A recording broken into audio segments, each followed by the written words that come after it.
Hello, everybody. Welcome to another episode of the Thriving Adoptees podcast. So today I'm delighted to be joined by Lynn Wu Mykytyn.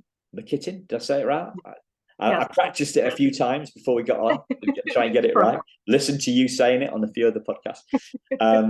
So Lynn is a fellow adoptee, and you're also you're a counsellor. Do you call yourself a counsellor? What word would you use?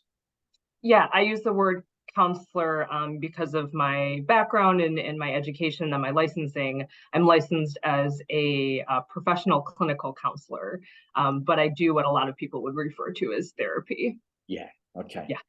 And Lynn and I spoke like a month or so ago, and we had a great conversation. So I'm really looking forward to this one today. And as a jumping off point, I wanted to read something off your homepage. So as always, listeners, check out the show notes for links to the guests' web pages and the social.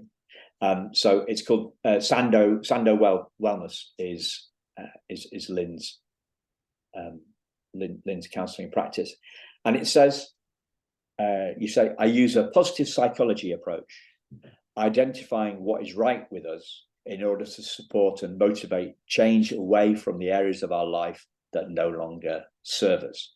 So, I mean, it's a great philosophy. Can you share a little bit more to the background to that? Yeah, absolutely. I since working in the mental health field and then going through all my education to get my licenses as well, I think one of the biggest things that really kind of gets in the way for a lot of folks is the stigma of mental health and how it means you're bad, or there's something wrong with you, or you're broken, or you're damaged, or you're sick.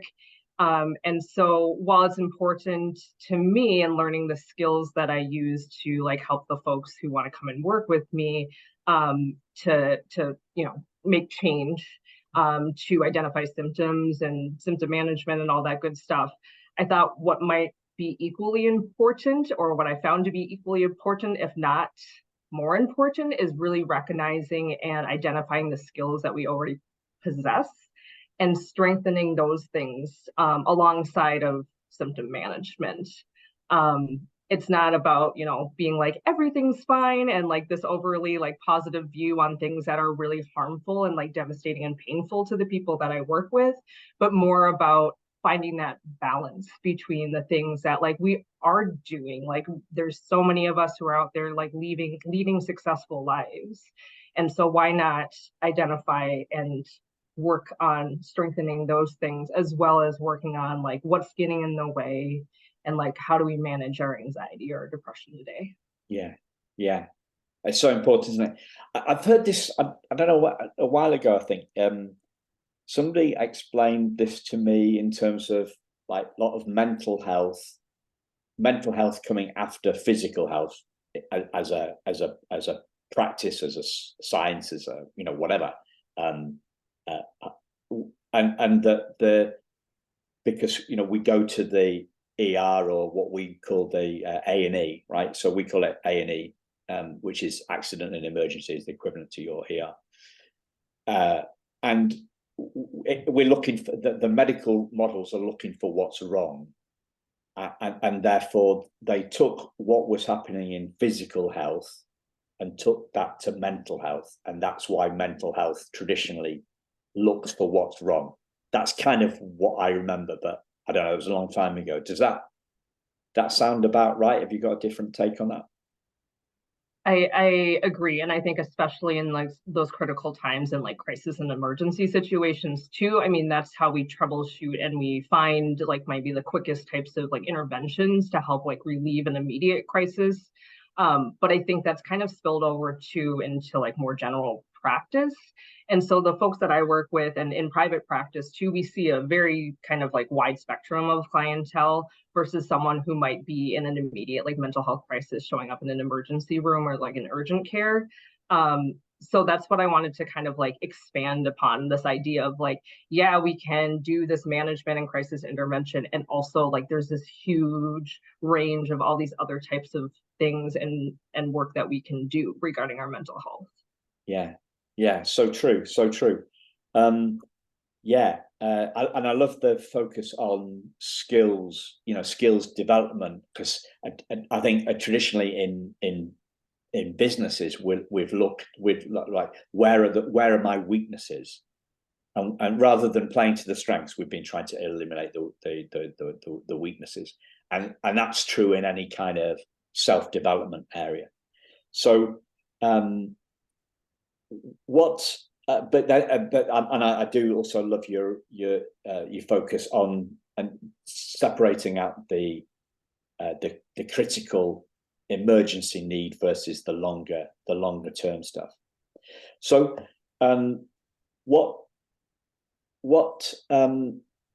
yeah, before I move on, where did Sando Wellness come from? Where did the word Sando come from? Oh, sure. So that's actually my maiden name. And so Mykytyn is my married name, but my my family, my adoptive family, they are Sandos. Right. And I named it after my my family name because I think that's where a lot of inspiration came from as far as like what I wanted to do in this practice. Both the good and the bad, if you want to put it that way. Like I learned from being an adoptee in a white family, and I wanted to really take what I learned and put it into practice in the work that I do with other adoptees. Yeah. So you say on the website that you believe that mental health has to do with our whole self, something that cannot simply be captured in a diagnosis, and that traditional Western clinical therapy practices don't always work for everybody. So it seems like you're going broader, right? You both broader and longer term. Yeah. Yeah, absolutely. So while there is some crisis intervention every once in a while with the people that I work with, it's more for folks who are looking to work more long term on deeper things such as trauma, such as identity, grief and loss as well, which a lot of people see as a brief issue, but oftentimes it's not. Especially when it comes to things like ambiguous loss that a lot of adoptees experience when they're kind of investigating or learning more about like where they come from and families of origin and things like that. So yeah, a lot of the people that I work with are the ones who are a little bit more invested in doing some deeper, more like long term life work. Yeah.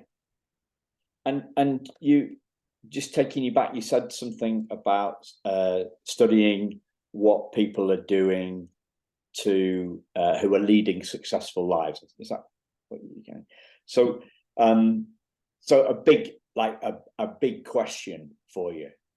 What are you trying to, you're taking a long-term approach to this, helping them lead, helping your clients lead successful lives. What do you see as the kind of ingredients? I don't know what, maybe ingredients, what, or the key factors, the belief systems. I don't know, what word would you say kind of, or what words would you say kind of sum up what you're trying to achieve in terms of helping adoptees lead successful lives? I think maybe the biggest part of that is helping adoptees find their voice. I think that's been something that's been taken away from a lot of people from sometimes like day one, where we arrived in the US or wherever else we arrived away from our families of origin. And so to help people find their voice, help them understand their definition of success, because my definition of success is probably not the same as a lot of my clients, but we can all be successful. So sometimes my role is kind of like investigator or like translator, where we're kind of like gathering information, gathering data, and then interpreting it in a way that makes sense to the person and helps them use that information to move their life in the direction that they want to go. Okay. So can we go back to the first bit, the find their voice thing? So what does that mean to you, and what does that exploration look like? Yeah, absolutely. I think in like in Minnesota, where I'm from, there is a huge as I understand it, like the largest population of Korean adoptees and transracial adoptees in the entire United States. The narrative around adoption in Minnesota is like very specific, and one that I don't think anyone ever taught me overtly when I was growing up, but I grew up knowing that like this was my story, meaning I was saved by this like lovely family. There was nothing back for me in Korea, that I was so loved, and also that I should be so grateful to be here. And having any other emotion other than gratitude was often frowned upon, or just kind of like either minimized or like brushed aside. So in helping people find their voice, part of it is like, let's go back and like rewrite your narrative. What did this all really mean to you? We've been told so much about what adoption should mean to us and who we should be, and what we should feel. But a lot of times, at least me personally, I didn't feel the things that people were telling me that I should feel. Oftentimes I didn't feel grateful. So that's what's really the part about finding that voice, is like understanding our own stories like as we see it, not as someone else is telling it. Yeah. So it's finding it's probably does it go back a step then from finding the voice? It's in a sense it's realizing how we're thinking has been shaped by others. It's almost like becoming conscious. You said you weren't aware of it, right? So we've got these unwritten rules. We've got this culture, which is the savior narrative, people call it, don't they? Yeah.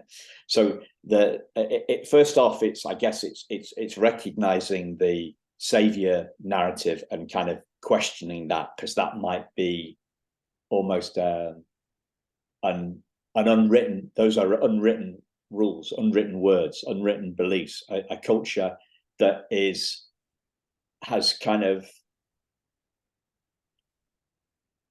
that we're not conscious of. That we're not, what do the people say? Who discovered water? Well, it wasn't fish, something like that. Yeah, we don't. Yeah, it's almost first a bit before we're helping adoptees find their voice. It's helping them identify where other people's voices have been the dominant. Yeah. Voice in that culture, and as you say, very strong. Because of this large proportion of Korean adoptees. So how does that play out? What does that look like when you're working with a client? It's a lot of self-discovery for sure, but also a lot of times people are surprised but not how easily some of these things come to them when they're given the space and time to talk aloud or to think aloud about how they really feel about a situation, especially when it comes to their adoption. I haven't had many experiences in my time on this earth as an adoptee where I've been given the opportunity or like even asked the question like, what do you think about this? I had a lot of people tell me, what it should be like but I can't remember, even maybe to this day, anyone in my family, which are supposed to be the people who are there to like support me and help me be successful. The people who saved me, I don't know if I've ever had a family member even ask me, like, how does this impact you? It's so that's a big part of it is like really identifying that like we've been kind of denied those spaces before, and the rest of it kind of like comes naturally then too. It's like you give someone the opportunity, a person who has all the ability in the world, but if they don't have the opportunity, then we never actually see any of that like turn into anything. So you give an adoptee the opportunity to like share their story, to understand and talk freely about who they are and how they identify, and all the rest of it kind of comes and unfolds naturally. And then all the emotions that come with that also. So I'm kind of like the person who's kind of like walking alongside this person too. And it's like, we're talking. oh, I'm feeling this, like, what does this mean? Where is this coming from? And then we kind of like pause for a moment and like maybe go off the road a little bit and explore that a little deeper. But it does really happen pretty organically, I think, for people. The thing that's coming to my mind, the word that's coming to my mind is, and I did 1 year of Latin, right, when I was 12 or something like that. And they didn't teach us this, but I heard it from a mentor of mine a few years ago. It's really stuck with me. So the word educate comes from the Latin educare, right? And it means to draw out from. So what you're doing is you're drawing out what's already within the individual's, the client's head and heart, right? It sounds like it's a gentle questioning process and a space. That's maybe why, yeah, okay. So I can now see what find the voice means, because it's find the voice. It's being asked questions about this. Whereas, but we think of education as trying to, well, I do anyway, is trying to, you think of schools, right? Force feeding information, trying to shove information into people's heads. That's the general idea, isn't it? Like you're cramming for an exam, and like we've got to get all this information into you, right? Rather than the actual word educare, which means to draw out. So you're about a space to draw out, and there's also there's a leader kind of,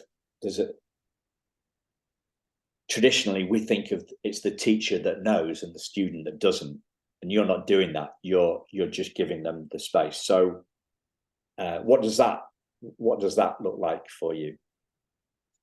When you were talking about really the definition of like education, that makes so much sense. And I think back to my days in school, even like in grade school, the teachers that helped me grow the most and maybe were the most like impactful like educators in my life were the teachers who were really invested in like knowing who I was and drawing out those skills, or like finding ways that I could apply my abilities to being successful in whatever like class I was in or whatever thing I was learning.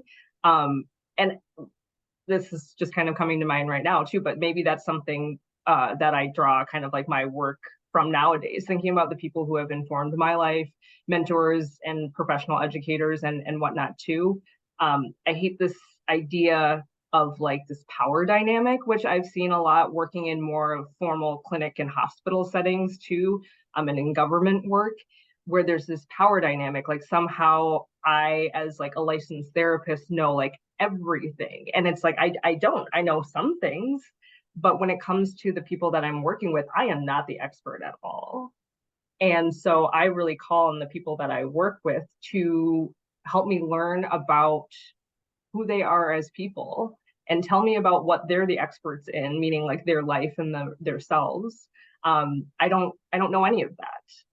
So kind of back to like my website, and when I talk about this like holistic approach, I'm not going to go in there and use the same type of like modality or the same kind of techniques with every client. In fact, all of my work with every client that I work with looks very different, because it's relying on this person to really kind of like lead the way, or at least kind of like open the door and start walking down that path, because I don't know. I'm not the expert when it comes to their experiences. Yeah.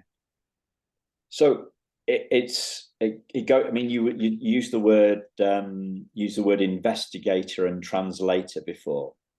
So I guess the investigator, that's where we've got the questioning part, and that maybe starts with questioning the perceived, the questioning, what would we call it?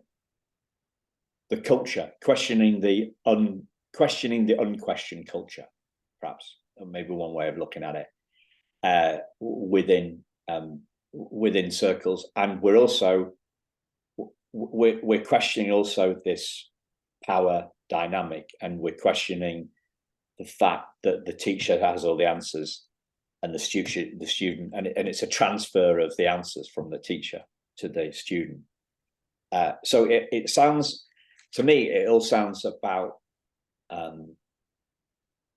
so questions are a key part of it.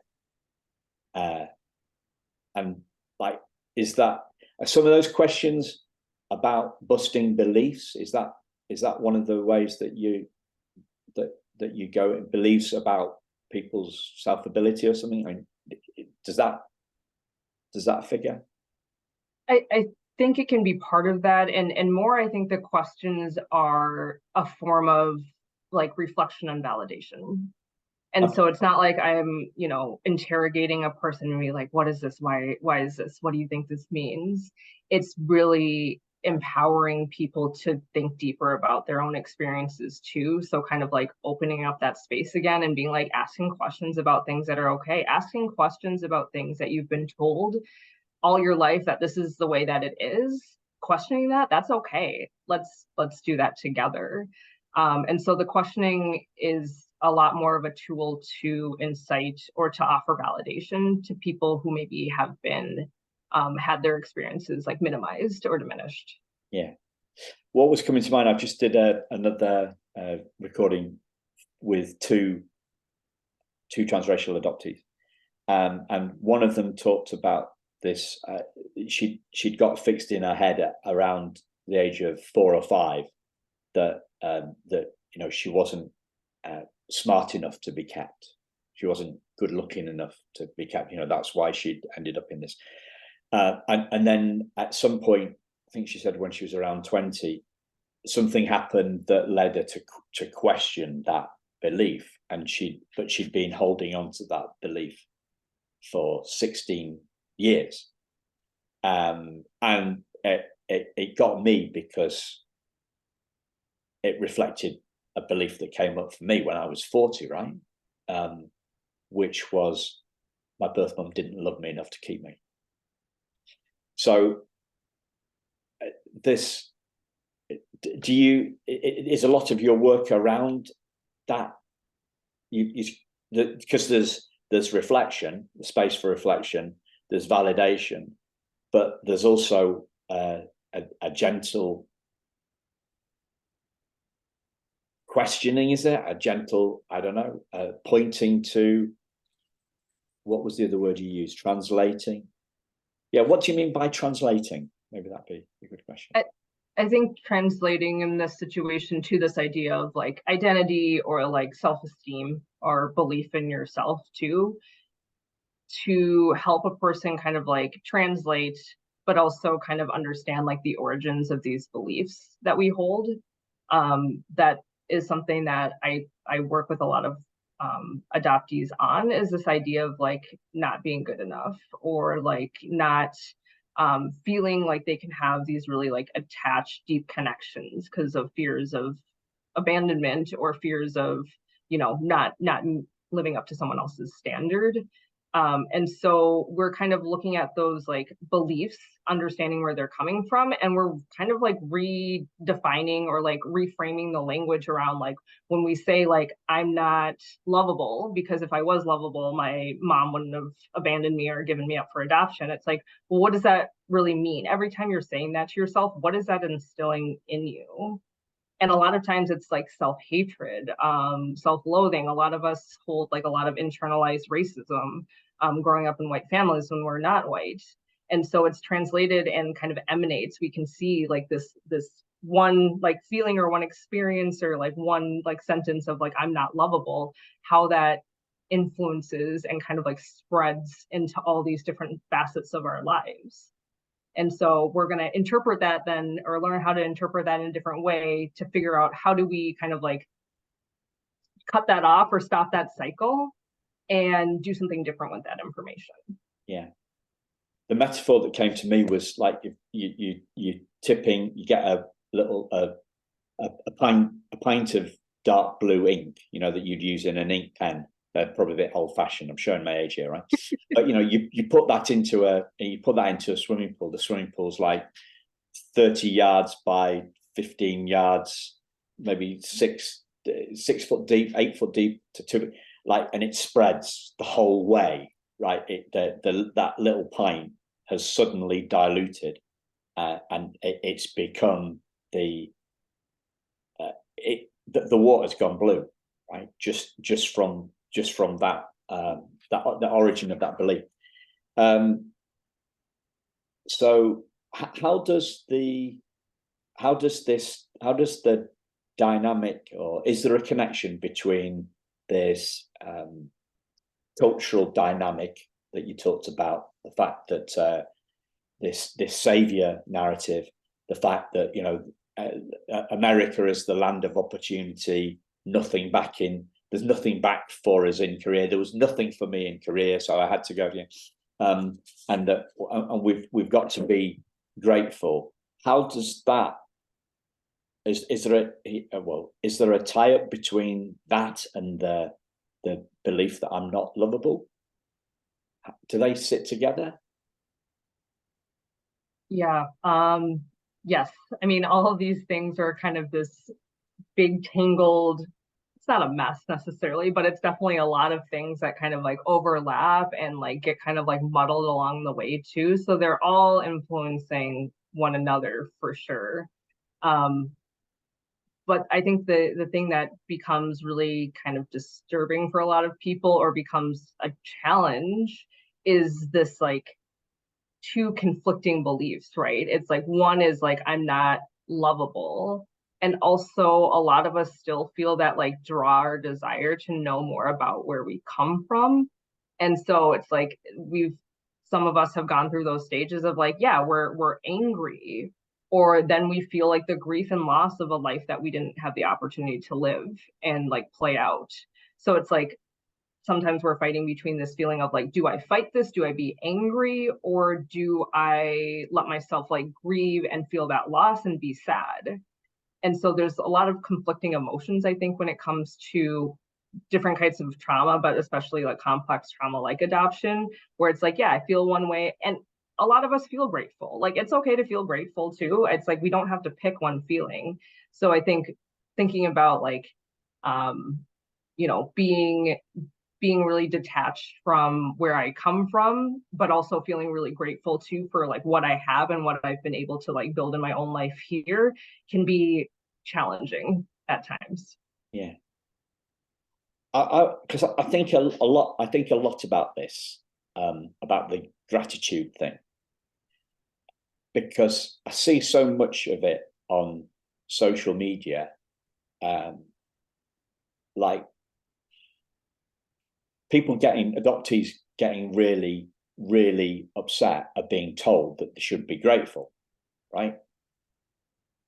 And yeah, it's okay. But when it comes from us, it's okay. It's like, so can you unpack this for me? Because I've never had any experience of this. I think there's a slight cultural difference between the UK and the US, is that we're not.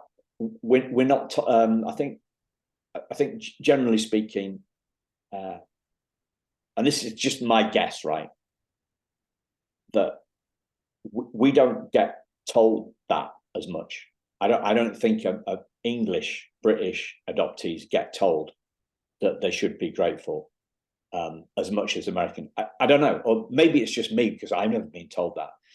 But if we're feeling ungrateful and we're told that we should be grateful, then that's gonna really, really grate, isn't it? In a bad way, Yeah.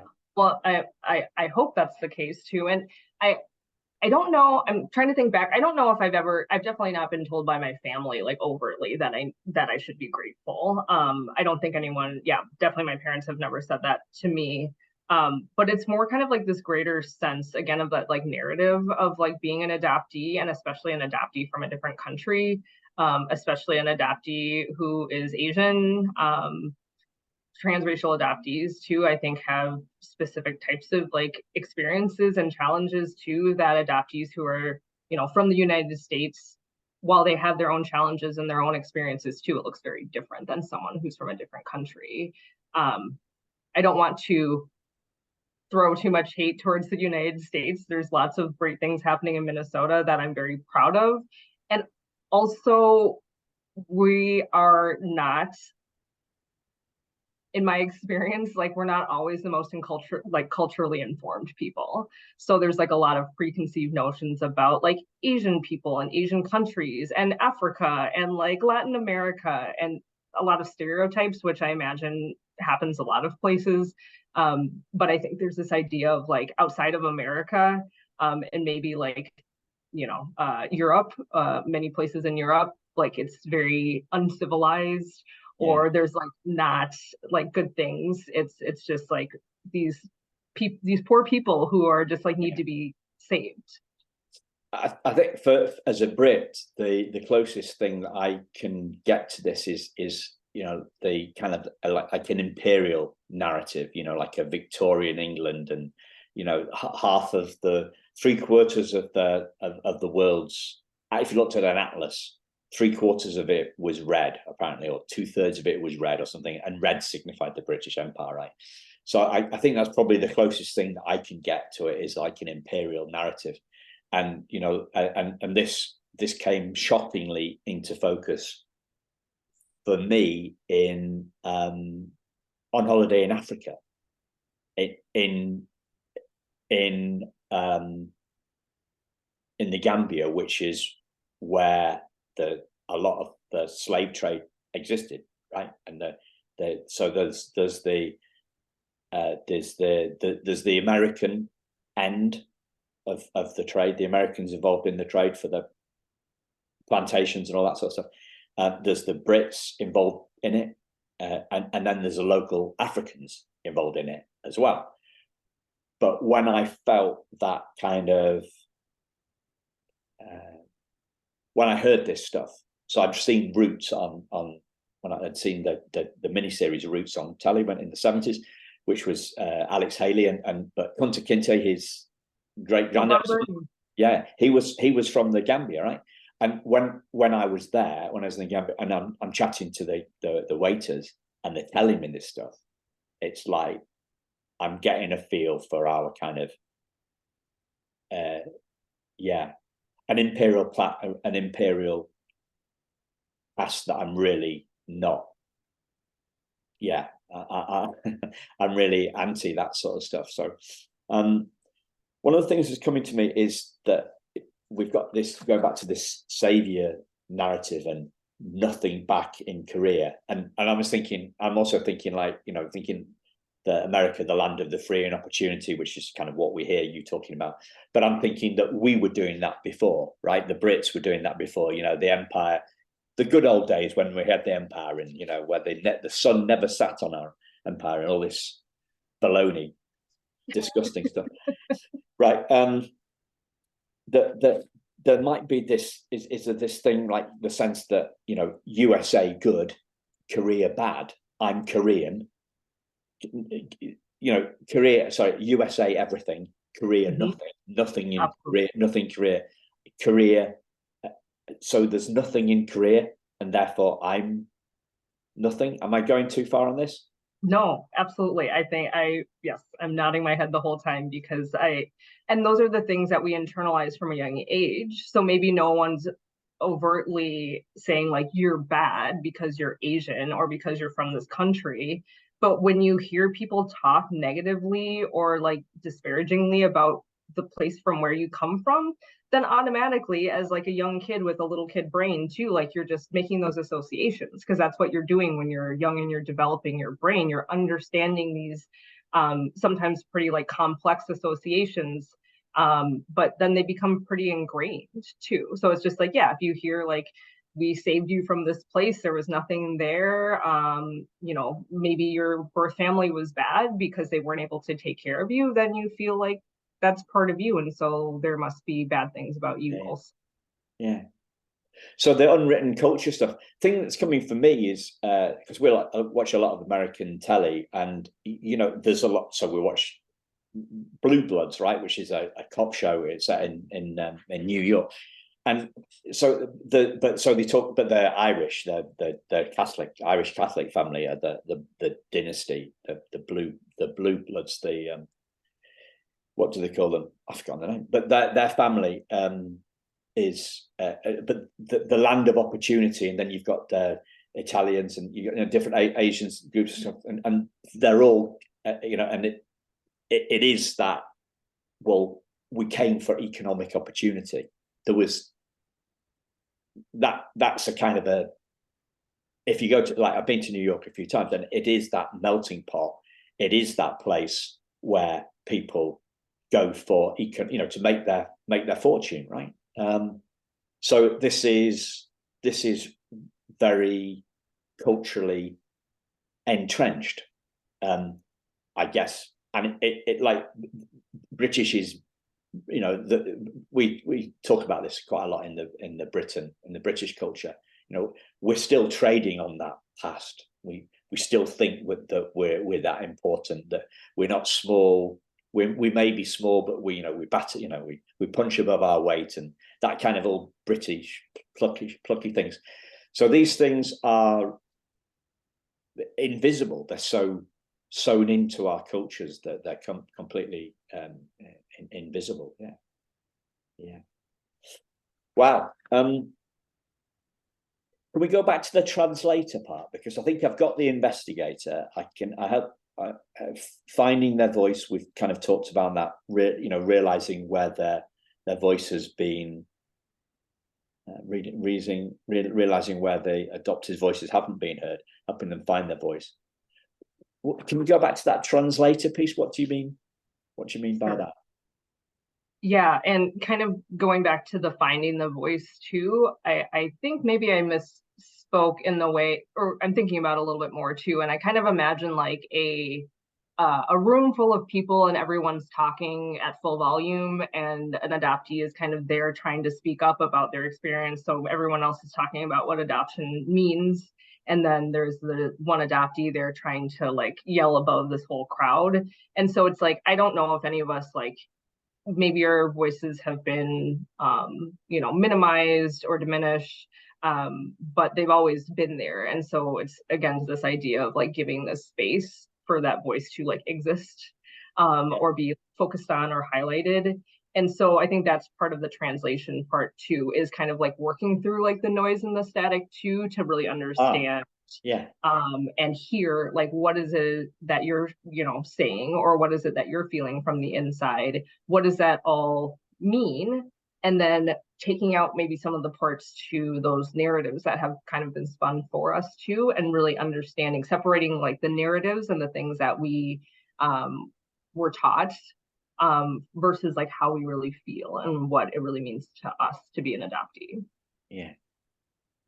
So it's almost as if the beliefs are handed down, and we're questioning what we've been handed down.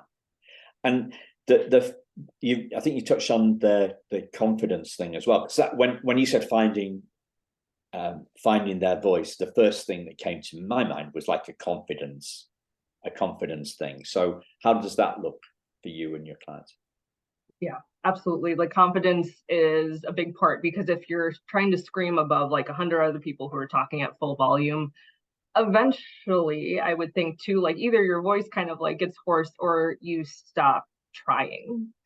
And so that confidence in how I feel, in like what I think about my myself, my identity, my adoption story too, sometimes becomes really small, maybe skewed. But also I would find myself in a lot of spaces where I didn't feel confident talking about it, or I'd over explain it in a way that made other people feel comfortable.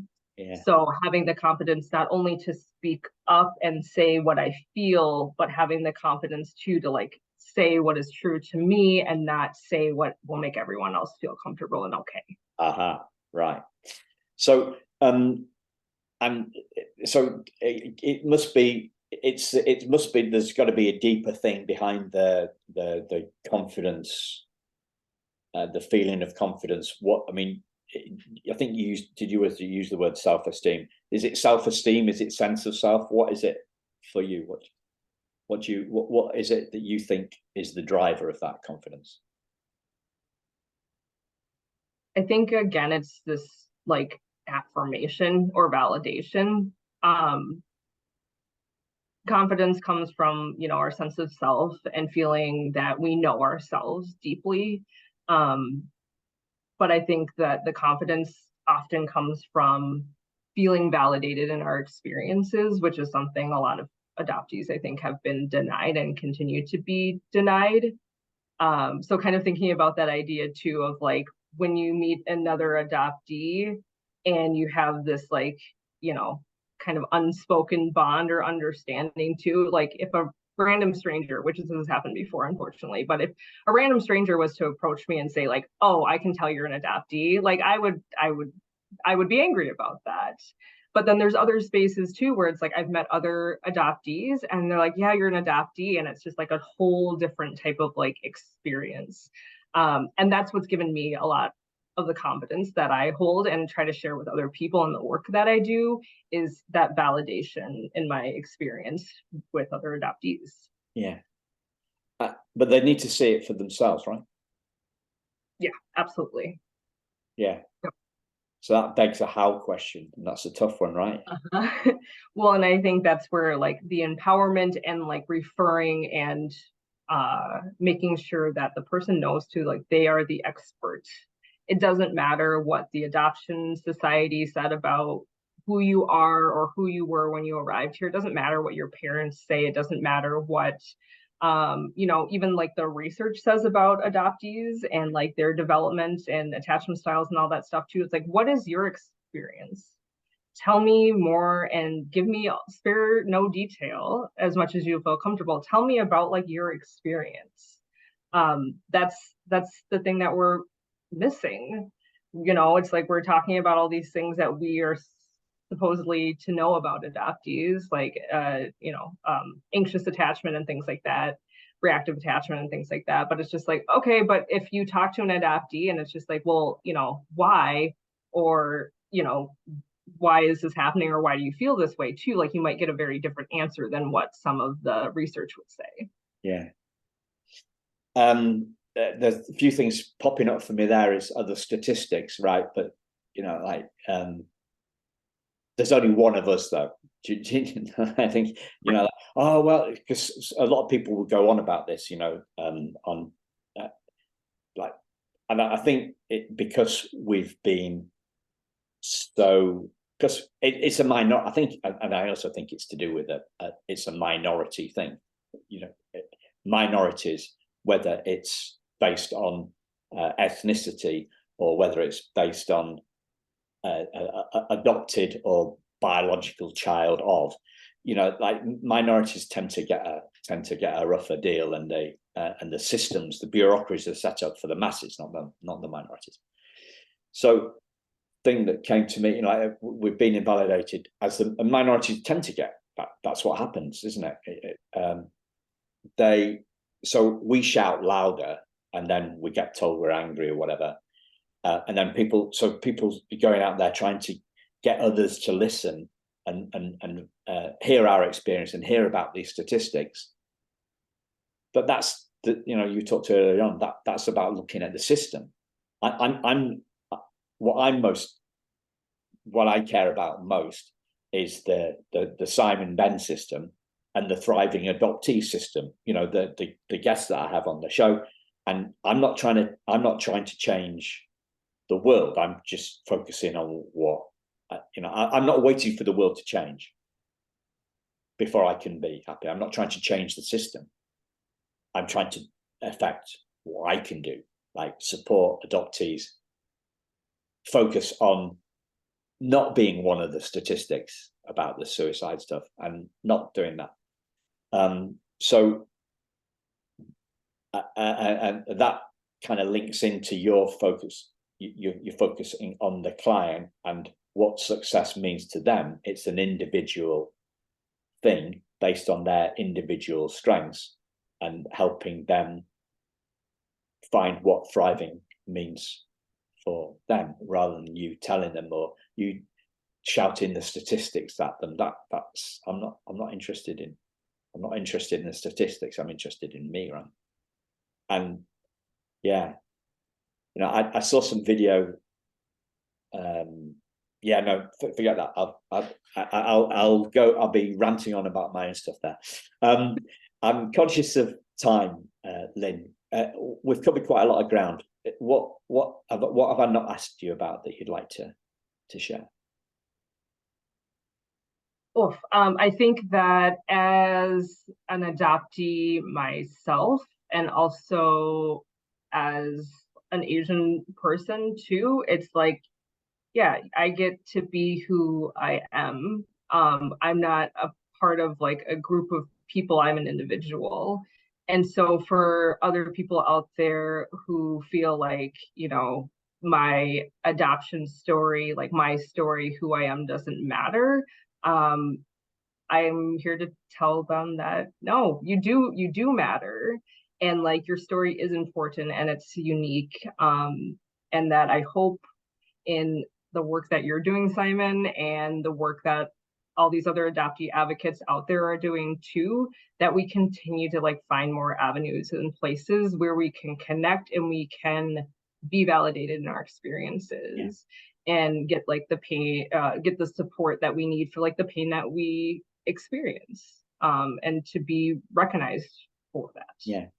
Yeah. And there's a sense that we're both working to support. I'm working to support my guests and my listeners. You're working to support your clients. And if we build that stronger sense of self, we help our listeners and clients play to their strengths, then the voices will be, there'll be more voices and the voices will be heard. And the voices will be heard, but they'll be coming from a strong place, right? So I spoke to a transracial adoptee, one of the first few episodes I did. And she'd done a lot of advocacy work. And she said within the British system, within British politics, the politicians can shout and get angry, right? In their little gangs, in their groups, in the Houses of Parliament stuff. But if anybody goes in who's not part of the system and shows any anger at all, they just get cancelled.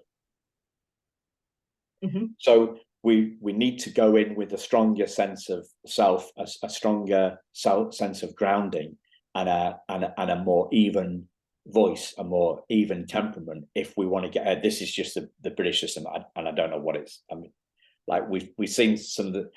Look, we had Boris, you had the Donald. So, like, we're not going to get into any comparisons between our political systems, but this is what they say. This is like if we're stronger in ourselves, then like if you raise your voice, you've lost the argument, haven't you? That's just an adoption thing. You raise your, like, my mates tell me about this with their kids, right? You know, if you lose your voice with you lose your yeah. So anything else you'd like to mention, or should we bring it in? Yeah, just that you're not alone out there, adoptees, like you're not, and that there is like help and support. There's more and more resources that are out there, which is great. And also when you're looking for a therapist, just like from a professional standpoint too, if someone, so we talked about this before, Simon, but like they use this kind of like terminology of like adoption competency when they are talking about professionals who work with adoptees or work with like adoptive parents. And I think it's really important that in kind of like having a voice and finding a voice too, that when adoptees go out and if they choose to find help in the form of like therapy, to ask their therapist if they say they're adoption competent, I'm doing air quotes right now, adoption competent, like what does that mean to them? And what lens is that coming from? Because a lot of times the training for adoption competency work for professionals comes from the adoption agencies and the social work systems and the government, which is something that we're trying to kind of move away for, at least find more balance for. So there can be a lot of different opinions and not just one. Yeah, I had a couple of therapists. Well, I spoke to a couple of therapist before. I settled on one for a while, a few years back. And these days, if I was going for it, I just wouldn't speak to one that wasn't an adoptee. I wouldn't, that would be my thing. So, I should say a legal disclaimer at that point. This is just my opinion, ladies and gentlemen. I'm not a binary people, whatever. Right. So thank you. Thanks a lot, Lynn. And thank you to listeners. We will speak to you again very soon. Thank you. Bye.